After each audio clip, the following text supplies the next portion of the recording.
My husband looked across the dinner table, full of friends, full of laughter, and said, "She's a barren burden, but at least she cooks like someone's mother." That night, I didn't leave the table. I didn't flinch. I just picked up his empty glass, walked to the sink, and looked out the window like I always do. But something inside me was different. Something broke, and something stronger took its place. 20 years I stayed. 20 years I folded his shirts and carried his shame like it was mine.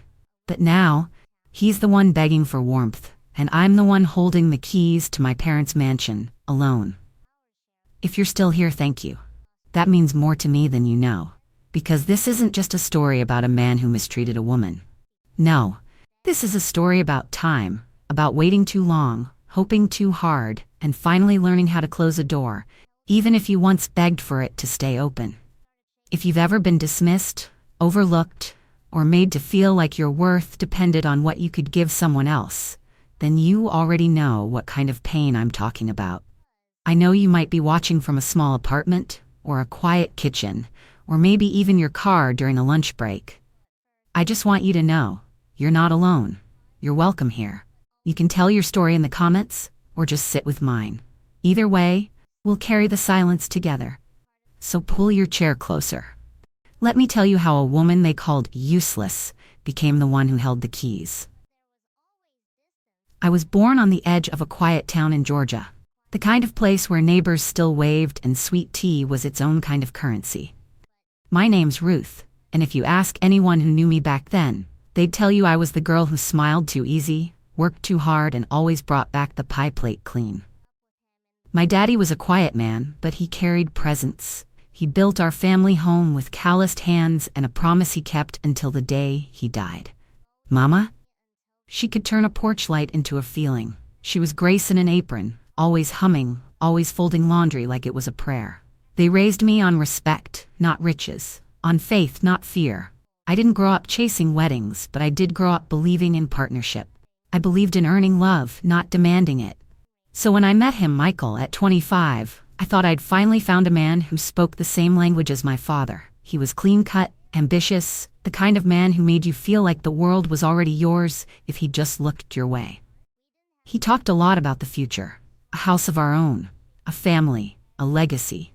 He used that word often, legacy, and at first I thought he meant the kind of legacy you build with time and trust, but I was wrong. He never really wanted me, not me, Ruth. He wanted a nursery, a woman with a womb and a timeline. I didn't see it then. I saw a man with plans. I didn't know I was just part of the blueprint. It was a rainy Tuesday. I remember that part. The kind of rain that falls sideways and taps the window like it's trying to ask you something. I had tied my hair up neatly, even put on lipstick, as if presentation could change a diagnosis. We'd been trying for almost 3 years by then.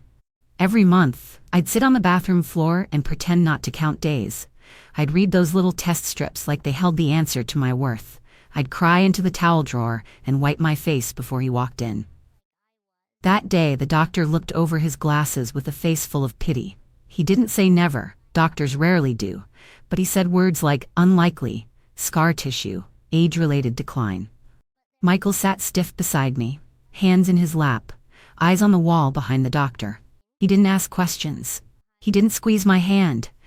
He just nodded slowly, like someone hearing about a canceled vacation. And when we got into the car, I waited for him to speak. I thought maybe he'd say, "We'll be okay," or "We'll figure this out together." Instead, he exhaled long and said, "We'll get a second opinion. This can't be all you've got." All I've got. As if my value had just been reduced to a chart and a hollow womb. As if I hadn't stood by him when his business nearly folded, when his mother died, when he couldn't sleep without pills. That night, he didn't come to bed, said he needed time to think. From that point on, the space between us stopped being metaphor. He slept in the guest room more and more. I stopped asking why. I started praying harder. He started sleeping farther. And the saddest part is, I still believed I was the one failing. I blamed myself. Every tear, every awkward silence, every slammed door. I thought if I cooked better, cleaned more, smiled softer, I could fix it. But you can't love someone enough to make them see you as whole. Not when they've already decided you're broken. After that doctor's visit, I thought things might eventually settle, that maybe grief had just clouded his judgment. But days turned into months, and months turned into quiet years. The kind of years that don't leave bruises, but still leave you black and blue. He stopped coming home on time, said work was stressful. I made his favorite dinners anyway. I kept his plate warm like it meant something. The silence became normal. The space in our bed became a wall. And his eyes, oh his eyes, they looked at me like I was furniture he regretted buying. One morning, I went to make the bed and found a flyer tucked under my pillow. It was for some fertility clinic across the country. No note, no explanation, just a red ink circle around the words, "Guaranteed success even for older women." I stared at it so long, I could hear my own heartbeat in my ears. He hadn't even signed his name. He didn't have to. His message was loud enough. The next week he started referring to me in strange ways, not my wife, but Ruth. And then one day at a family gathering, I heard him whisper to his cousin while pouring wine. "She's still sweet, you know, but like an empty room, quiet, clean, but nothing to walk into." They both laughed like it was clever. But the worst of it, the moment that burned into my chest, was one ordinary Tuesday night when I asked him if he was still happy. He didn't look up from his plate. He took another bite of green beans, chewed slow, and said, "You're just a pretty porch light, Ruth. Warm from the outside, but no welcome inside." Then he reached for the salt. That's how betrayal shows up in a marriage like mine. Not with a bang, not with a suitcase. It shows up in the way they stop asking how your day was, in the way they refill their own glass but not yours, in the way they say your name like it's a burden they're tired of carrying. And through it all, I stayed. I stayed because I kept hoping that maybe, just maybe, love could return if I stayed soft enough, quiet enough, loyal enough. But the truth is, some men don't want a wife. They want a mirror that smiles back. I was 46 when Mama passed. It was the kind of grief that wraps around your ribs and doesn't let go. The kind that makes you feel like you're walking through the world underwater. She had been sick for a while, but even then she never stopped checking on me. Every Sunday she'd call and ask how I was holding up, not how my marriage was doing, just me. She always knew. We buried her on a cloudy morning, right beside Daddy. I stood between their graves, and for the first time in years, I felt safe. Isn't that strange? Safer beside the dead than beside the man who shared my bed. 2 weeks later, I got a call from her lawyer. An old friend of the family. He asked me to come in, alone. I remember sitting in that office, hands folded in my lap like a little girl again, bracing myself for numbers I didn't expect to understand. But what he handed me wasn't confusion, it was clarity. Mama had left everything to me. The land, the savings, and the house. The same house Daddy built with his own 2 hands. No strings, no ifs, no shared titles, just one clear line in her handwriting. To Ruth, because broken things still carry beauty. And you are not broken. You are mine. Michael didn't take the news well. He said it wasn't fair. Said, what kind of mother leaves out her own son-in-law? I didn't answer. I just smiled like Mama would have, tight-lipped, eyes clear, heart full. My lawyer, Mr. Alden, helped me transfer everything into my name, locked tight.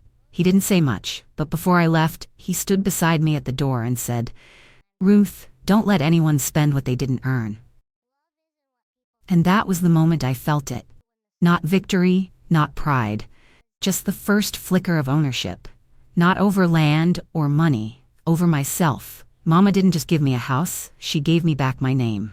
The next morning, the sun rose soft through my mama's curtains.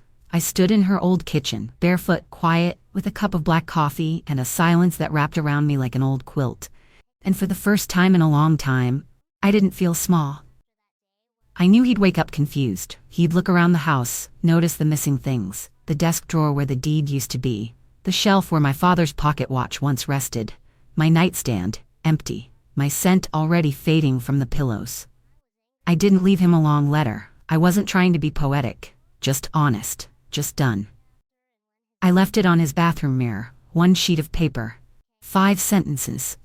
This womb you mocked, it carried your burdens for 20 years, the ones you forgot you placed there. I'm not barren, I'm just done mothering a man who never grew up. Sleep where you sowed. Ruth. He started calling by noon, the first time I let the phone ring. The second time I declined it. By the fifth time, I blocked his number and took a slow sip of sweet tea on the porch. He tried email, then his sister texted, said he was confused, shaken, humiliated. I didn't answer her either. Because the truth is, when a man spends years tearing down your spirit brick by brick, he doesn't get to knock at the door once he's cold and expect shelter. You see, leaving isn't just about packing bags. It's about closing chapters, about refusing to let someone rewrite the same story with new promises and old patterns. I didn't owe him forgiveness wrapped in softness. I owed myself peace wrapped in boundaries. So I gave him what he gave me all those years: silence. Only this time, mine was golden. The day I walked back into my family's house, it smelled like dust and lilacs. Mama always said peace had a scent, and I finally understood what she meant. I carried 2 suitcases and a leather bag. That was all. No noise. No mess. Just a woman returning to a home that had always waited for her. I stepped out of my shoes and walked barefoot through the hallway. The wood creaked the way it used to when Daddy snuck into the kitchen at night for pie. I ran my fingers along the faded wallpaper Mama picked out in 1972. And when I reached the front door, I turned around and quietly changed the locks. That was the first key I ever owned that didn't belong to anyone else's name. I opened the windows and let the air move through the house like a song that had been stuck inside too long. I aired out more than just rooms. I aired out grief, resentment, and 20 years of silence. Then I painted the hallway, the one Mama had always wanted to turn peach but never got around to. I did it on a Tuesday, alone, got paint on my arms and my hair, even on the floor, and I laughed. Not because something was funny, but because something inside me had finally loosened. I didn't cry when I unpacked, I hummed. That was new. I made tea in Mama's old kettle and drank it on the porch swing Daddy built. I journaled in the mornings, not about him, not anymore, but about the things I noticed again. The wind, the light, the sound of squirrels rustling in the pecan trees. A few weeks later, I invited my cousin's daughter over. Little Naya. She's 14, opinionated, wild-haired, and kind in the ways that count. We made cookies from Mama's recipe box and sat cross-legged on the living room rug, laughing about everything and nothing. She asked if I ever had children. I smiled and said, "No, baby, but I've carried a lot in this heart, and some of it finally made room for me." That night, I slept with the window cracked open. And for the first time in decades, I didn't dream of being someone else's wife. I dreamed of planting tomatoes, and I did, right where Daddy used to. Because this life, this land, this silence, this peace, it belonged to me now, and I was finally home. It had been almost 5 years since I walked away. 5 good years. I had found a rhythm that didn't include checking clocks or waiting for a voice to say I mattered. The seasons changed softer in that house. Spring brought new tomatoes, fall brought golden leaves, and winter, it brought silence, the good kind. The kind that doesn't ache. I kept the porch swept, kept my peace planted. And then one Tuesday morning, just as the kettle started to hum, I heard a knock on the gate. Not the front door, the gate. The same one Daddy had welded himself back in '78, the one that only ever opened for family. I looked through the lace curtain and paused. He looked smaller. Not physically, but spiritually. He stood there in a wrinkled coat holding a duffel bag that looked like it had more stories than he did. His hair was thinner, his pride was gone, and his eyes, those same eyes that once rolled every time I cried, they were now searching, almost pleading. He didn't yell, he didn't apologize right away. He just said, "Ruth, I've got nowhere to go." I didn't open the gate. I didn't rush to meet him like a woman desperate to be seen. I just stood on the porch and said quietly, "That makes 2 of us, because I don't live in the past anymore." He tried to explain, said the woman he married after me had taken everything, said he missed real conversation, said no one made cornbread like I did. And I let him talk, but I didn't step down, because he wasn't talking to me. He was talking to the version of me he thought was still waiting behind that gate, the one who believed love meant sacrifice without end. I offered him a bottle of water, through the fence. That was enough kindness for a man who never brought me any when it counted. He asked if I could at least let him rest a while. Just sit on the porch, just feel something familiar. And I said, Familiar isn't always safe, Michael, and peace isn't a porch you knock on after burning the house. He stood there in silence. I could see it, the realization that he hadn't just lost a wife, he'd lost his last open door. I didn't slam the gate, I just walked away slowly, humming.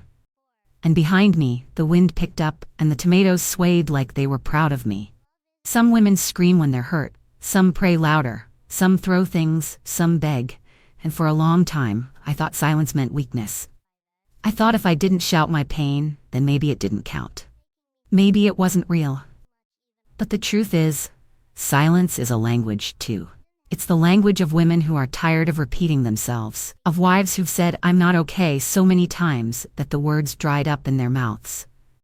It's the language of mothers without children, of daughters carrying grief in their bones, of people who've been polite too long, too gently, and too faithfully. I chose silence, not because I was weak, but because I was finished. Finished explaining, finished justifying my worth in test results and empty nurseries, finished measuring my value in someone else's eyes. He never truly apologized for what he said, not really. And if I'm honest, I don't think he even knows what it cost me. But life has a strange way of answering for people. Not through revenge, but through distance. Through the sound of a locked gate, through the ache of realizing the woman you called useless is now the one you can't reach. I didn't leave to hurt him. I left to save what was left of me. And that choice was the first time in years that I chose myself without guilt. So if you're listening to this, if you've ever been made to feel like your silence was weakness, I want to tell you, sometimes silence is the strongest thing you can carry. Sometimes it's the only thing you have left, and the only thing they'll hear loud enough to remember. I didn't slam doors. I didn't curse his name. I just became quiet enough to hear my own heart again. And that was the moment I knew I was free. You know what I've come to learn? I didn't need revenge. I didn't need to ruin him. I didn't need to prove I was better, stronger, or more lovable than the women he thought would replace me. What I needed was space, stillness, room to breathe without apology, and I gave that to myself. That mansion, the one mama and daddy built with their hands and filled with love, it didn't need arguments echoing through the halls. It didn't need footsteps of people who only showed up when they wanted something. It needed peace. And this time, I was the one who filled it. I filled it with warm bread and humming, with quiet Sunday afternoons and strong coffee on the porch, with handwritten letters, laughter from young cousins, and conversations that didn't require shrinking myself to be heard. People still talk, you know. They say I'm alone, that I chose solitude over family, that I let a good man get away, but I sleep well, I eat well, I speak to my Creator in the mornings, and my spirit doesn't tremble like it used to. Let them call you empty. Just make sure they knock on the door you own. Because peace, real peace, it's not found in someone else's arms. It's not promised in rings or romance or titles. It's found in boundaries, in quiet mornings where you don't flinch at footsteps, in knowing you don't have to explain why you finally walked away. I didn't leave to prove I was strong. I left because I already was. I just needed a place to hear my own strength again. So if you're listening right now, and you've ever wondered whether your silence means failure, I hope you remember this. Peace doesn't chase people. Peace doesn't beg. Peace doesn't yell. It just lives where it's welcome. And if you've ever been called less than whole, if you've ever been looked at like a burden or spoken to like your worth ended with what you couldn't give, I want you to hear me now. You are not alone. This porch, it still has space for you to rest. Whether your heart is healing, or your silence has been too loud lately, or you just need someone to say, you did the right thing by choosing peace, you're welcome here. You can share your story in the comments, or just sit with mine for a while. No judgment, no rush, just one woman talking to another, heart to heart. Because sometimes the most powerful stories aren't the ones shouted. They're the ones told softly, through the cracks in a weathered voice, from a woman who's lived enough to stop chasing what doesn't hold her with care. And remember, some homes are built with bricks. But the ones that last, they're built with boundaries. Thank you for listening, for sitting with me, for letting me tell the truth that used to sit heavy in my chest. Subscribe to Granny Stories, because this place is for women like you. For hearts that refuse to harden and for voices that deserve to be heard. I'll see you in the next video. The porch light will be on.